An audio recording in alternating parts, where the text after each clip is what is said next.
Hello and welcome to the first and test episode of Whackjood plays Starcraft 2.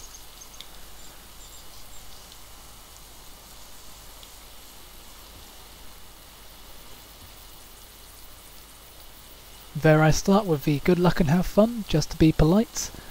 And this is a small mini-series I may be making in which I'll record numerous Battle.net matches I have, League matches, and commentate on the replays. This video is used primarily to test whether this is going to work or not, and my commentary will be aimed at new players or inexperienced ones like myself. Because to be quite frank, it's funnier than watching professionals. All you Asians can be pro all you like, but this is just what us British people have to settle with, me, and maybe Tittle Biscuit if he carries on with his own series. Regardless, the two players are Terran players, which are the human race within Starcraft 2, and at this point we are both walling off our slopes into our bases. Walling off involves building supply depots and a barracks normally, although I have seen people use more supply depots. And then, when your units need to exit, they will simply lower the supply depots and let them cross. This is done just to keep you from scouting inside and easily sending units inside. But only Terran players can get away with doing this, so as Protoss and Zerg can't lower their buildings. Oh, I may also be talking a bit fast in this video. Not for any significant reason, it's just how I talk when recording, and it's something I'll need to sort out with this test recording, that's what it's here for. At this point, I'm sending out a single SCV, which is their worker, the equivalent of a Warcraft 3 peasant you might say, to scout the other guy's base, see what he's up to. Although on retrospect, I was doing so just a little bit early, as no one's really had time to set up any significant strategies. Although I can see he's building a barracks, and he's scouting like me. Perhaps more significantly, he tries to attack me with one of his workers about now. There we go, chase me around with a little bit of a Benny Hill theme tune going on there.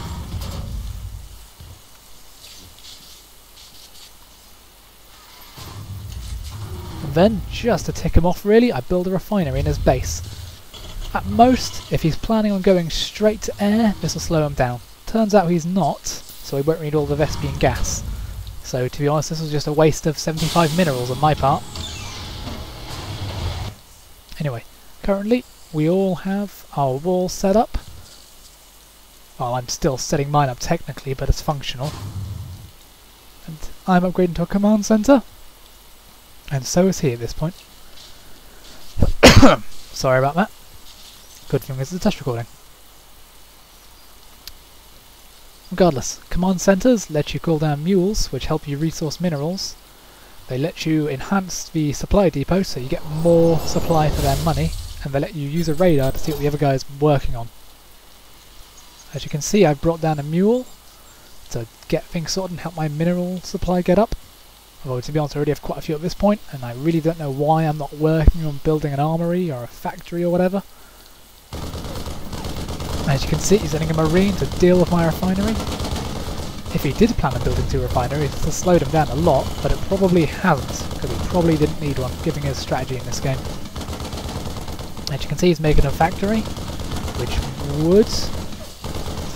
which could indicate he's going straight to air, but he's not.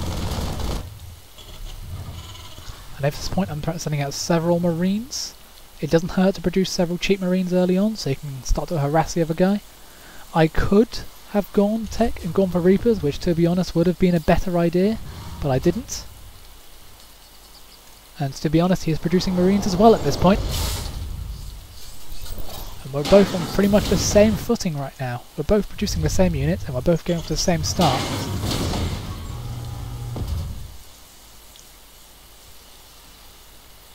It is worth noting, he seems to be getting units off quicker than I do, and he seems to be preparing up for a factory. Perhaps, as you can see later on, he uses these pretty much for his main force. In fact, he's already gone for a tech lab, which means he's either going for siege tanks or forts right away.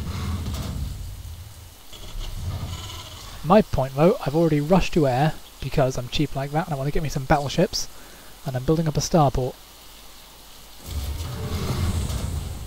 He on the other hand is smart enough to build a reactor.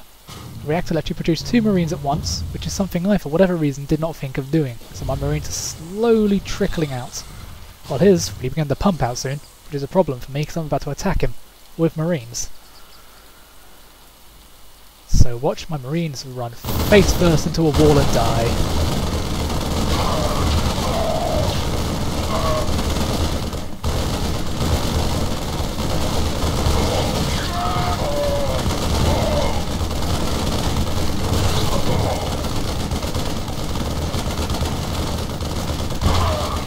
Not the most successful plan, to be honest, but it did set him back a bit by killing a few of his Marines, in the same way it set me back, so we're still on equal footing. Not all that good. Regardless, he has more supply than I do at this point, and he's using more supply for that matter, so he's got more of these SCVs, so he's producing resources faster than I am, so in theory he should be able to get a bigger army. Which would also lead to its own problems, as we're going to get steamrolled later on. As you can see here, I'm catching up in terms of supply, but building some more depots. I would have used the command center ability to enhance supply depots, but I figured if that's my wall, it might be destroyed. And I'll lose a lot of supply if that's the case, so it's not worth the risk. Then to keep up the harassment, I sent in a few more Marines to keep him on his toes, but unfortunately he is prepared with a siege tank, which, as you will see, makes mincemeat out of infantry.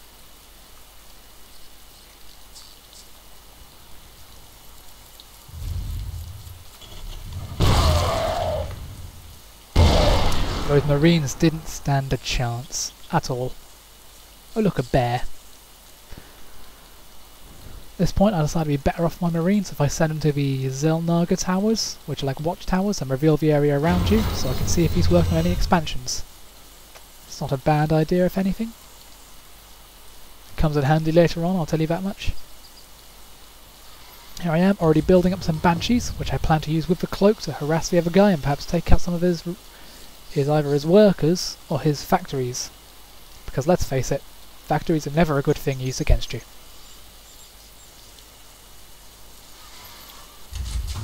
In this matter, he's already building up his second command centre, so we can send it off to another little base and begin to produce more minerals and resources, so we can begin to produce a bigger army than me, which will turn the tide in his favour. Especially as I'm really not building anything right now that could expand my resources. I'm not building any more SCVs, I'm not building another command centre, nothing. I'm just building more units. And for that matter, as I was producing my Banshees with cloaking, I figured he might do the same to me, so I built a sensor tower to stop any invisibility he had, which would include ghosts, so they couldn't drop any nuclear missiles on me. Which is always a bad thing. Yeah, you can see his building flying there, which, by the way, Terran buildings can in fact fly, which is a huge part of that particular race. At this point he seems to be immobilising his siege tanks, which already have siege mode, which actually mine do anyway, so we're on the same thing there as well. It would appear to be setting them up just to stop any infantry I send forth, but to be honest, at this point I've learned my lesson. I don't plan on doing so. I'm keeping a stock of Marines there though for when he does attack, because let's face it, making the attack hurt less is always a nice thing. At this point however, I'm sending forth my Banshees with cloaking researched to really do some damage.